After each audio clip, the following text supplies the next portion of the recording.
Before I tell you this tale of the Gurney, I want you to know that this call was probably the most difficult of all my time as a paramedic. He's not dead. The call, Saturday, 7:51 a.m., 32 Charlie, unknown problem, man down, 70-year-old male. The call was just a couple of blocks from station. It was winter, and this particular morning was cold. It was so cold my breath was visible, and I had to wear thermal underpants, gloves, beanie, and a zip-down jacket with a hoodie in addition to my uniform, just to stay warm. The company wants us to wear beanies instead of hoods as part of the uniform, but they don't actually sell them, and I lost the ones I stole from the supply shed. So I went to Walmart and purchased 3 beanies and hooded, zippered jackets on my own. I took the stuff over to American Shooters. They supplied our shirts in addition to being a local shooting range. They rent fully automatic weapons, absolutely awesome to fire. I took the stuff over to American Shooters. They supplied our shirts in addition to being a local shooting range. They rent fully automatic weapons, absolutely awesome to fire. The senoritas that do the alterations customized a few things for me and were tipped out for their efforts. The first jacket was sacrificed for just the hood, had it sewn onto a company-approved weatherproof jacket. Vegas has monsoons. The other jackets and beanies got the company logo embroidered on one side and my name and rank onto the other. Ta-da! Just like when I volunteered at the hospital. Now my bald paramedic head was ready for the Vegas winter. Management didn't like the hoodies, though. They thought it was too thuggish, but they all worked inside at headquarters. They said the same thing during the hot summers.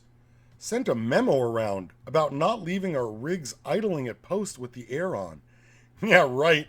We would turn the air off when they moved their desks outside and worked under the fierce 114-degree Vegas sun. Few companies know how to foster, how to really nurture employee resentment like our management team.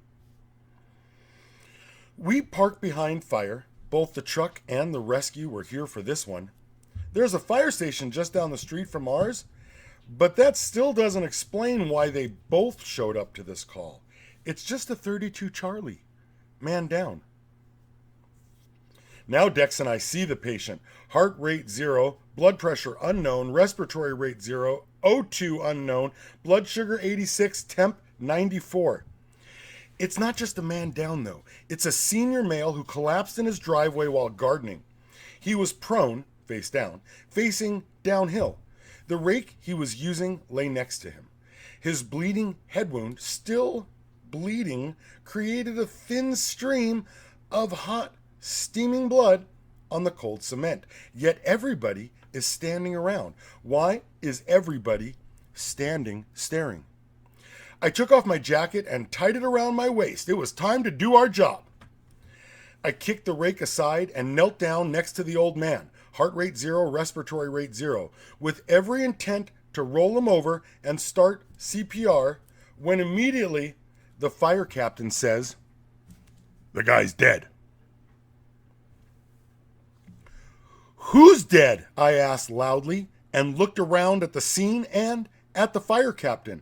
What I didn't say was, how can he be dead? How can you know? The body is warm and the blood's still wet, not coagulated. Without trauma and no dependent lividity or rigor, there was nothing in our protocols that allowed us to declare him dead. We had to try to save him. And I started to roll him, heart rate 0, respiratory rate 0, over again.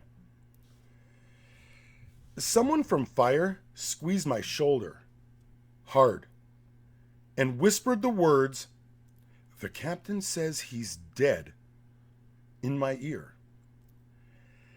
Now Dex was calling my name and pulling me away by my sleeve. He was my partner.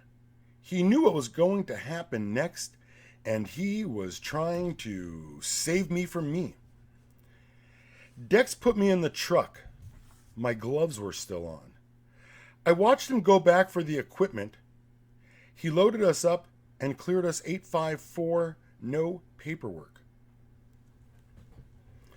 How could I report what the captain did without corporate and the entire fire department coming after me?